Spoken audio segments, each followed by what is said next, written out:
درود شریف پڑھ لیجیے۔ اللہم صلی علی محمد وعلی آل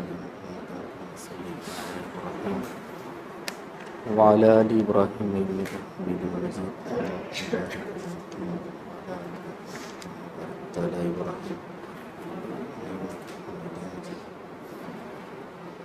اعوذ باللہ من الشیطان الرجیم، بسم اللہ الرحمن الرحیم۔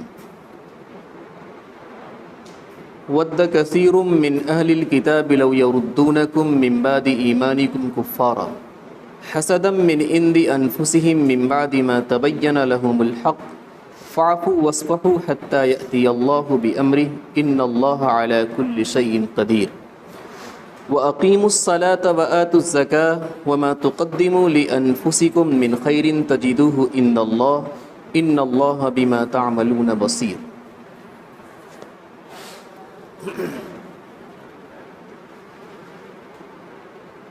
یہودیوں کی یہ عادت تھی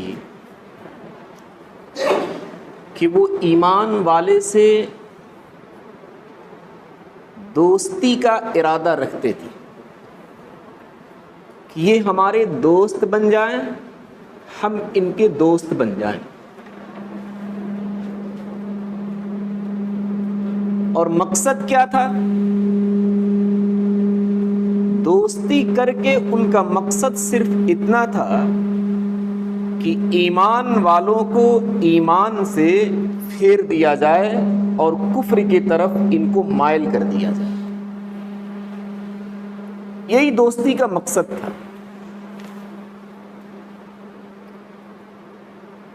قرآن کریم کے اندر کئی جگہوں پر غیروں سے دوستی کرنے اور نہ کرنے کے مسائل ذکر کیے ہیں۔ ہماری بھی اور آپ کی بھی دوستی ہوتی ہے غیروں سے۔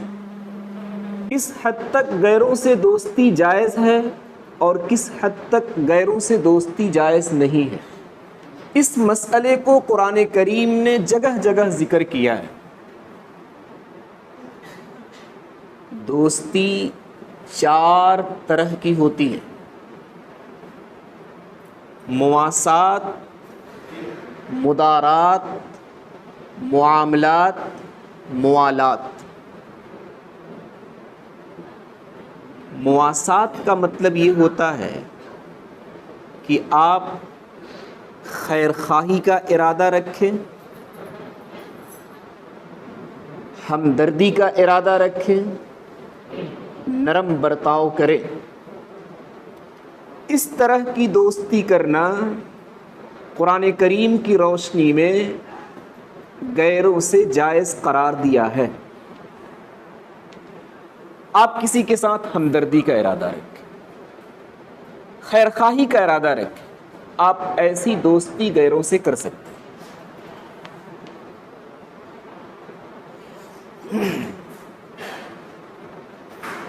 صرف شرط اتنی ہے کہ وہ غیر مسلمانوں سے برسرے پیکار نہ رہتا ہو، لڑائی جھگڑا نہ کرتا ہو۔ قرآن کریم کی 28ویں پارے کی آیت ہے: لا ينهاكم الله عن الذين لم يقاتلوكم في الدين ولم يخرجوكم من دياركم ان تبروهم وتقسطوا اليهم۔ جو کفار تمہارے ساتھ قتل و قتال نہیں کرتے، جو تمہیں گھروں سے نہیں نکالتے، ان کے ساتھ انصاف کا معاملہ کرنا، اچھے برتاؤ کا معاملہ کرنا، حسن سلوک کا معاملہ کرنا، اس سے اللہ تبارک و تعالیٰ تمہیں منع نہیں کرتا۔ ایسی دوستی ہو سکتی ہے۔ دوستی کی ایک دوسری قسم مدارات، اچھے اخلاق پیش کرنا۔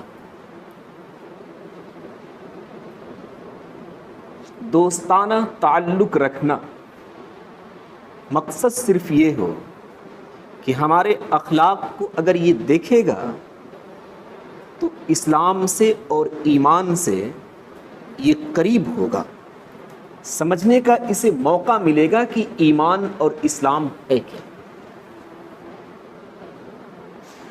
دلی کے ایک بہت بڑے عالم ہیں عمر گوتم صاحب، آج بھی باحیات ہیں۔ اپنی سوانح کے اندر لکھتے ہیں کہ میں نینی تال کالج میں پڑھ رہا تھا، ایکسیڈنٹ ہوا، پیر کی ہڈی فریکچر ہو گئی، پلاسٹر کرانے کے بعد 40 دن تک ڈاکٹر نے کہا کہ بیڈ ریسٹ۔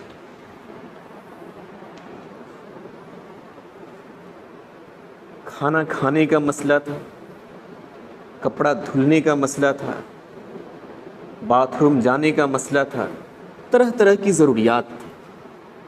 ہر طریقے سے ہم بالکل ہی مجبور ہو گئے۔ بجنور کا ایک لڑکا ان کے ساتھ انہی کے کالج میں تعلیم حاصل کیا کرتا تھا، مسلم تھا، 40 دن تک مسلسل ان کی خدمت میں رہا، کپڑا صفائی کر کے دینا، بیڈ ٹھیک کر کے دینا، کھانا لا کر دینا، یہ ساری خدمت اس شخص کی وہ کرتا رہا۔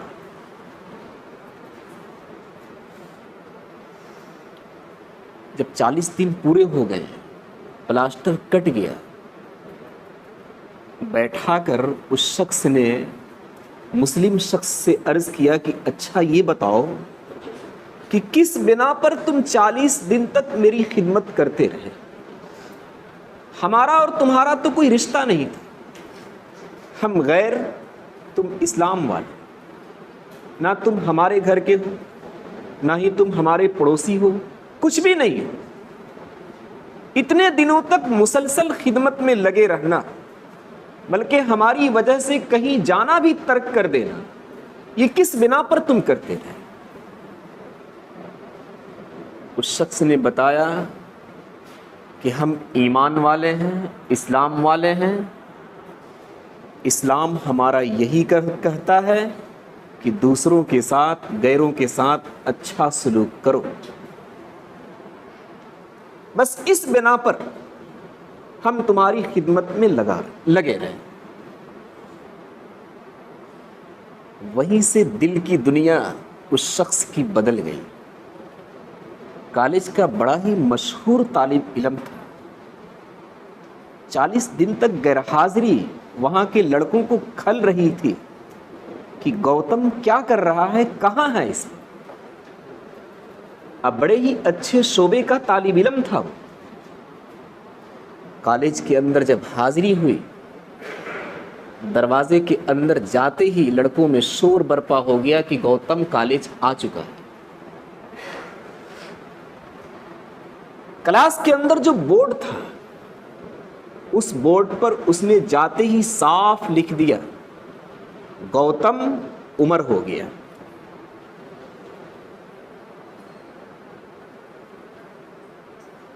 اسٹوڈنٹ میں کھلبلی مچ گئی کہ یہ کیا ہوا؟ یہ تو گوتم اسلام قبول کر چکا، اپنا نام بھی بدل چکا۔ میڈیا والے، پولیس تک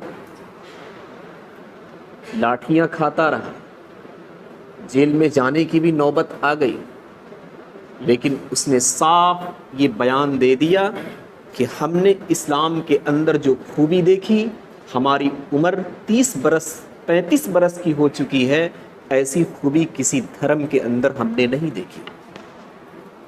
کوئی مجھ پر دباؤ نہیں، کوئی مجھ پر زور اور ظلم نہیں کہ میں اس کی وجہ سے ایمان اور اسلام کو قبول کر چکا ہوں، ایسی بات نہیں ہے۔ میں نے اپنے ارادے سے، اپنے اختیار سے اسلام کی خوبی دیکھ کر میں نے قبول کیا ہے۔ الہ آباد سے تعلق رکھتے تھے، 100 بیگھے سے زائد زمین ان کے نام تھی، راجپوت خاندان سے تھے، سب کو انہوں نے ٹھکرا دیا۔ یہ ہے غیروں کے ساتھ اچھا برتاؤ، حسن سلوک، تاکہ وہ سمجھنے کا موقع ملے کہ اسلام کہتے کسے ہیں۔ اس طرح کی دوستی غیروں سے کرنا جائز ہے۔ دوستی کی ایک تیسری قسم معاملات۔ آپ ان کے کارخانوں میں کام کریں، وہ آپ کے کارخانے میں کام کریں، آپ ان کی دکانوں پر جائیں، وہ آپ کی دکانوں پر آئیں، لین دین کا معاملہ کریں۔ اس طرح کی تجارت اور اس طرح کی دوستی غیروں سے کرنے کی اجازت قرآن کریم نے دے رکھی۔ مواسات، ہمدردی کرنا، خیرخواہی کرنا، ایسی دوستی کی اجازت ہے۔ مدارات، اچھے اخلاق پیش کرنا، دوستانہ تعلق رکھنا، ایسی دوستی کی بھی اجازت ہے۔ معاملات، ان سے لین دین کرنا، تجارت کرنا، ان کی دکانوں پر جانا، ان کے کارخانوں میں کام کرنا، ایسی دوستی کی بھی اجازت قرآن کریم نے دے رکھی۔ دوستی کی ایک چوتھی قسم موالات، دلی محبت۔ قرآن کریم نے کہا کہ دلی محبت، ایسی دوستی آپ غیروں سے نہ کریں۔ کیوں؟ دنیا میں ہم ایمان والوں کو آنے کا مقصد صرف یوں ہی نہیں ہے کھایا پیا زندگی گزارا اور چل دیے، نہیں، یہ تو جانوروں کا کام ہے۔ بہت ساری چیزوں کی پابندیاں ہیں ہمارے ساتھ، بہت ساری چیزیں ہمیں نہیں کرنی ہیں، اور بہت ساری چیزوں کو ضرور بھی ضرور ہمیں انجام دینا ہے۔ دل کے اندر صرف اور صرف اللہ کی محبت، ایسا نہ ہو کہ غیر ہمارا دل پر قبضہ کر لے اور جو چاہے ہم سے کروا بیٹھے۔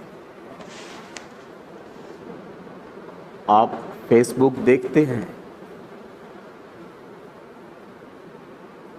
واٹس ایپ دیکھتے ہیں، اور نہ معلوم کیا کیا موبائل کے اندر فائلیں پڑی ہوئی ہیں۔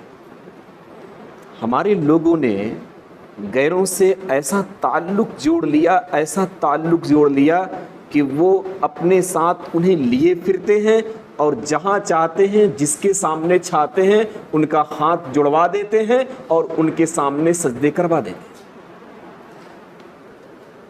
اس ایمان والے کو پتہ بھی نہیں رہتا کہ ہم سر جھکا کر غیروں کے سامنے اپنے دل کے اندر ایمان کو رکھے ہوئے ہیں، یا ایمان کو ہم نے رخصت کر دیا۔ نہیں، جہاں کہیں ایمان کی بات آئے گی، السلام علیکم، تم الگ میں الگ۔ اس دل کے اندر صرف اور صرف ایک کا ہی قبضہ ہو سکتا ہے، ایک کی ہی جگہ ہے، اور کسی غیر کی جگہ اس دل کے اندر نہیں۔ تم دوستی کر کے اگر کسی غیر کے سامنے تم جھکانا چاہتے ہو، کسی کی چوکھٹ پر اگر تم سر رکھنا چاہتے ہو اور سجدہ کرانا چاہتے ہو، ایسی دوستی کر کے ہم اپنے ایمان کو نہیں کھویں گے، بلکہ تم الگ رہو گے اس معاملے میں، میں الگ رہوں۔ نبی اکرم صلی اللہ علیہ وسلم کا جو اچھا برتاؤ تھا غیروں کے ساتھ،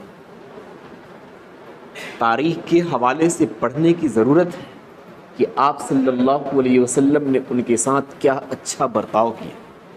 وہ مکہ، وہاں والوں نے نبی اکرم صلی اللہ علیہ وسلم کو شہر سے بھگا دیا،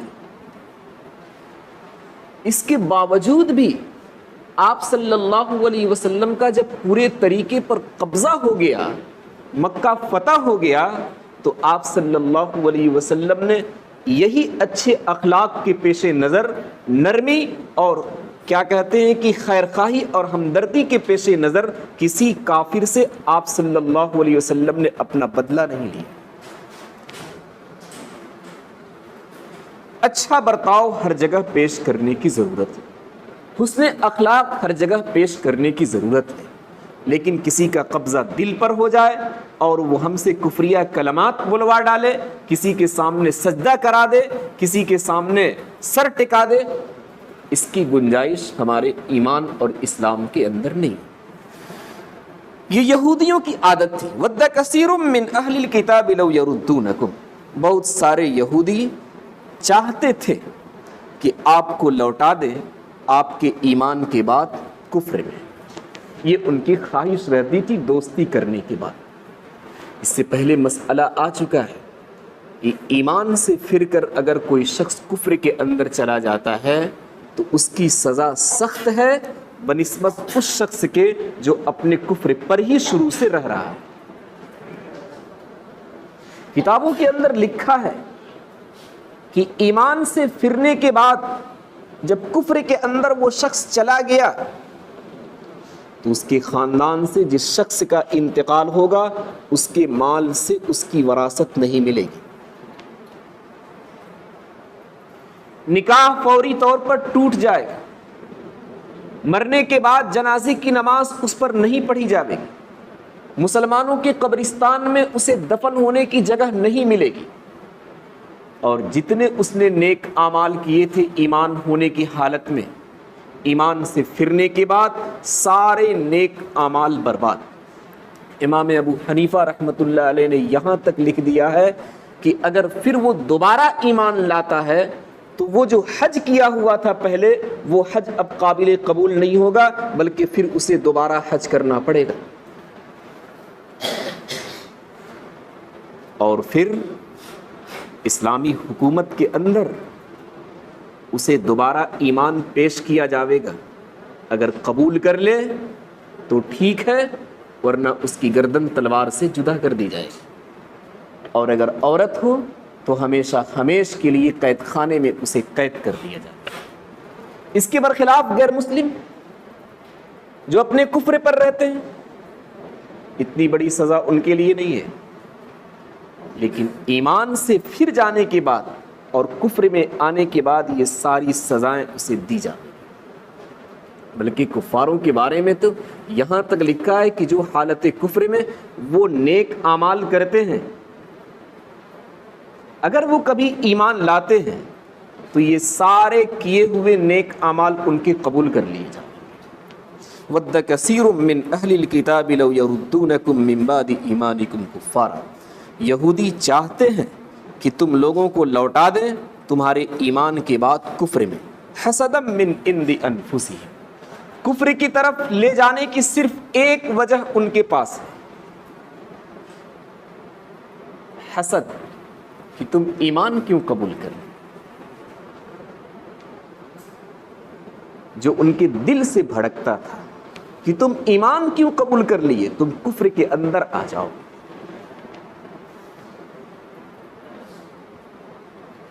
معارف القرآن کے اندر لکھا ہے یہودیوں کا حسد 3 چیزوں میں بڑی ہی شدید تھی. نمبر 1, اللہ تبارک و تعالیٰ نے پوری قوم کو حکم دیا کہ ہفتے کے دنوں میں سے کوئی ایک دن تم لوگ عبادت کے لیے, ذکر و اذکار کے لیے منتخب کر لو. یہودیوں نے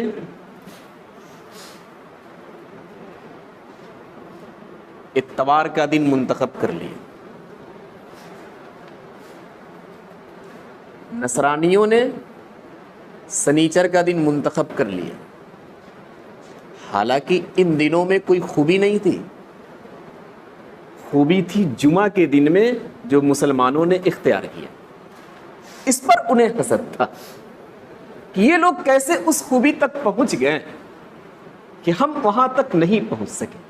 جمعہ کے دنوں کو اللہ کے رسول صلی اللہ علیہ وسلم نے سید الایام کہا ہے کہ تمام دنوں کا سردار ہے. حضرت آدم علیہ السلام کو جمعہ کے دن جنت سے نکالا گیا، جمعہ کے دن حضرت آدم علیہ السلام کو جنت کے اندر داخل کیا گیا۔ بہت ساری خصوصیتیں جمعہ کے بارے میں ہیں۔ آپ صلی اللہ علیہ وسلم نے جمعہ کے بارے میں فرمایا کہ جمعہ کے دن میں 2 وقت ایسے ہیں کہ انسان اگر دعا کرے تو پھر اس کی دعا رد نہیں کی جاتی۔ ایک وہ وقت ہے جب امام خطبہ کے لیے ممبر پر جاتا ہے، اس وقت آپ ہاتھ اٹھا کر دعا نہ کریں بلکہ دل ہی دل میں دعا کریں۔ اور دوسرا وہ وقت ہے جو عصر سے لے کر سورج کے غروب کے وقت تک رہتا ہے، اس وقت میں اللہ تبارک و تعالیٰ دعاؤں کو قبول کرتا ہے۔ یہ جمعہ کی فضیلت کی بات ہے۔ دوسری چیز جس کے بارے میں وہ حسد رکھتے تھے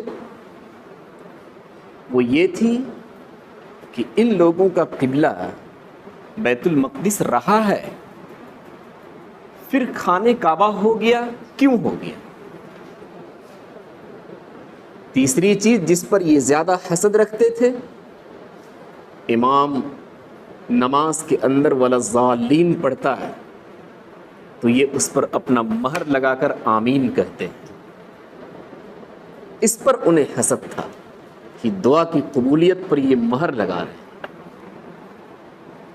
تو وہ اہل کتاب اور وہ یہودی صحابہ کرام رضوان اللہ علیہم اجمعین سے ہمیشہ حسد میں رہتے تھے، اور یہ ہمیشہ سوچ میں رہتے تھے کہ کیسے ان کو ایمان سے پھیر کر کفر کی طرف ان کو مائل کر دیا جائے۔ حسد بہت بری چیز ہے، اور اس کا نقصان سب سے زیادہ جس پر حسد کیا جائے اس کا نہیں ہوتا، بلکہ جو حسد کرتا ہے اس کا سب سے زیادہ نقصان۔ ہر وقت کڑھتا رہتا ہے، ہر وقت تڑپتا رہتا ہے، ہر وقت بے چین میں رہتا ہے، ہر وقت بے اطمینانی میں رہتا ہے کہ اسے کچھ ہو کیوں نہیں جاتا، اس کے پاس مال ہے، مال ختم کیوں نہیں ہو جاتا، اس کے پاس عزت ہے، عزت ختم کیوں نہیں ہو جاتی۔ اس مسئلے میں وہ ہر وقت کڑھتا رہتا ہے، جس کا کچھ اسے پتہ نہیں چلتا، حالانکہ بہت آگے تک پہنچ جاتا ہے۔ سورہ فلق کے اندر یہی حسد یہودیوں کا آپ صلی اللہ علیہ وسلم پر جادو کرنے کا سبب بھی بنا۔ قل اعوذ برب الفلق من شر ما خلق ومن شر غاسق اذا وقب ومن شر النفاثات في العقد ومن شر حاسد اذا حسد۔ نبی نے پناہ مانگی ہے اللہ کی اس حسد سے، حاسد کے اس حسد سے جبکہ وہ حسد کرے۔ یہی حسد یہودیوں کا آپ صلی اللہ علیہ وسلم کو جادو میں مبتلا کر دیا تھا۔ حسد من عند انفسهم من بعد ما تبین لهم الحق، حسد کی وجہ سے جو ان کے دلوں سے پھوٹتا تھا۔ یہودی ہمیشہ حسد رکھتے تھے۔ من بعد ما تبین لهم الحق، ایسا نہیں کہ ان کے پاس معلومات نہیں تھی، وہ سب سمجھتے تھے کہ ان کا دین اور ان کا مسلک سب مسلکوں سے اچھا ہے، سب دین سے اچھا ہے، لیکن ان یہودیوں کو یہ دین برداشت نہیں ہوتا تھا۔ معرفت القرآن کے اندر ایک بات مجھے ملی کہ آسمان پر جو سب سے پہلا گناہ کیا گیا وہ یہی حسد تھا کہ ابلیس نے آدم علیہ السلام پر حسد کر کے جنت سے باہر نکلوا دیا۔ زمین پر جو سب سے پہلا گناہ کیا گیا یہی حسد تھا کہ قابل نے حابل کو قتل کر دیا۔ اتنا بڑا گناہ ہے۔ تو ان کے سامنے حق بھی ظاہر تھا کہ حق پر ہم یہودی ہیں یا حق پر آپ صلی اللہ علیہ وسلم کی جماعت ہے، لیکن وہ سب الگ، حسد انہیں الگ تعلیم دے رہا تھا کہ نہیں، کوشش کرو کہ ان کو ایمان سے پھیر کر کفر کے اندر داخل کر دو۔ فَاعْفُوا وَاصْفَحُوا حَتَّى يَأْتِيَ اللَّهُ بِأَمْرِهِ، اللہ تبارک و تعالیٰ نے ایمان والوں کو حکم دیا معاف کر دو، درگزر کر دو، کڑھن میں مبتلا ہونے کی ضرورت نہیں ہے، بے چینی کے عالم میں مبتلا ہونے کی ضرورت نہیں ہے۔ ایسے ہی پریشان ہونے کی ضرورت نہیں ہے.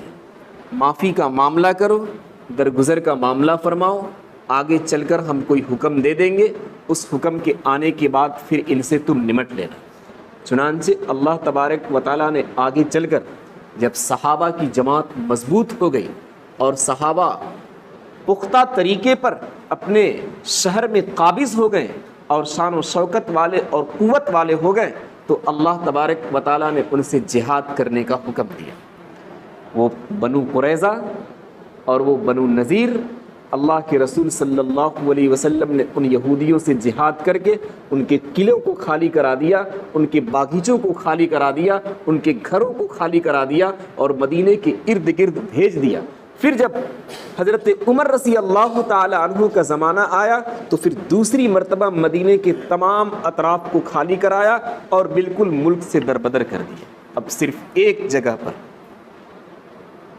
اور وہ بھی کوئی ان کی خاص جگہ نہیں ہے, بلکہ یہ کہہ لیا جائے کہ کسی غیر ملک کی پولیس چھاونی ہے, ورنہ ان کی وہاں کوئی حکومت نہیں ہے.